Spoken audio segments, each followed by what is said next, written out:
டிவிக்கு சார்ந்த அனைவருக்கும் ரொம்ப நன்றி.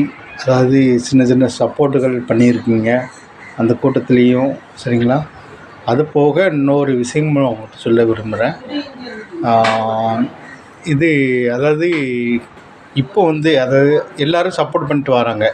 விஜய் சார் பண்ணலை, விஜய் அண்ணனை வச்சு எதுவும் நடக்கலை, இந்த ஒரு அரசாங்கம் இந்த மாதிரி பண்ணுது வாங்குதுன்னு சொல்லிட்டு எல்லாருமே சொல்ல ஆரம்பிச்சிட்டாங்க.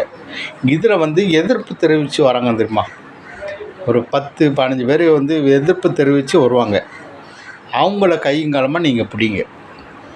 கரூர் மக்களே, நீங்கள் கையங்காலமாக பிடிங்க. கரூர் மாவட்ட செயலாளர் அவங்க தலைமையில் கூட்டத்தை அமைச்சு நீங்கள் பிடிங்க. அவங்கள பிடிச்சி விசாரணை பண்ணுங்கள். அதை வச்சு உங்களுக்கு எதுனாலும் தெரிய வரும், சரிங்களா? என்ன நடந்தது அப்படின்னு சொல்லிட்டு தெரிய வந்துடும். நீங்கள் அதை கொஞ்சம் ஃபாலோ பண்ணுங்கள். இப்போ கரூரில் நடந்த மாதிரி தூத்துக்குடியில் நடந்த மாதிரி கரூரில் நடந்திருக்கு. எப்படி கேட்டிங்கன்னா, தூத்துக்குடியில் கலெக்டர் ஆஃபீஸில் வர சொல்லி ஷூட் பண்ணாங்க. எல்லாத்தையும் ஷூட் பண்ணனால தான் அந்த மாதிரி நடந்தது, சரிங்களா?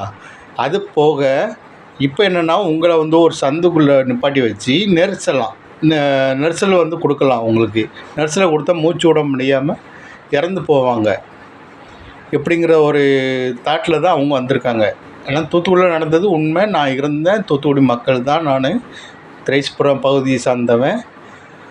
நானும் அங்கே இருந்தேன். என் பக்கத்தில் தான் அந்த பிள்ளைக்கு வாயில் சுட்டு கீழே விழுந்தது, சுடுபட்டு கீழே விழுந்தது. அந்த சுட கண்டுட்டு தான் நான் பின்னாடி ஓடி வந்தது. நாங்களாம் பின்னாடி ஓடி வரோம். அவங்க வரும்போதே ஒரு ஆளுக்கு காலில் சுடுறாங்க. அந்த மாதிரிலாம் நடந்திருக்கு, சரிங்களா? நான் கண்ணால் பார்த்துருக்கேன். நீங்கள் தயவுசெய்து நீங்கள் இந்த மாதிரி ஒரு முயற்சி எடுத்து நீங்கள் பாருங்கள். அந்த பேசக்கூடிய ஆட்களை பணம் கொடுத்து தான் பேசுகிறாங்க. அந்த ஆட்களை நீங்கள் கொஞ்சம் ஏதாவது ஒரு வார்த்தைகளாக வச்சு நீங்கள் அவங்கள்ட்ட போட்டு வாங்கினீங்கன்னா கரெக்டான முறையில் வந்துடும், சரிங்களா?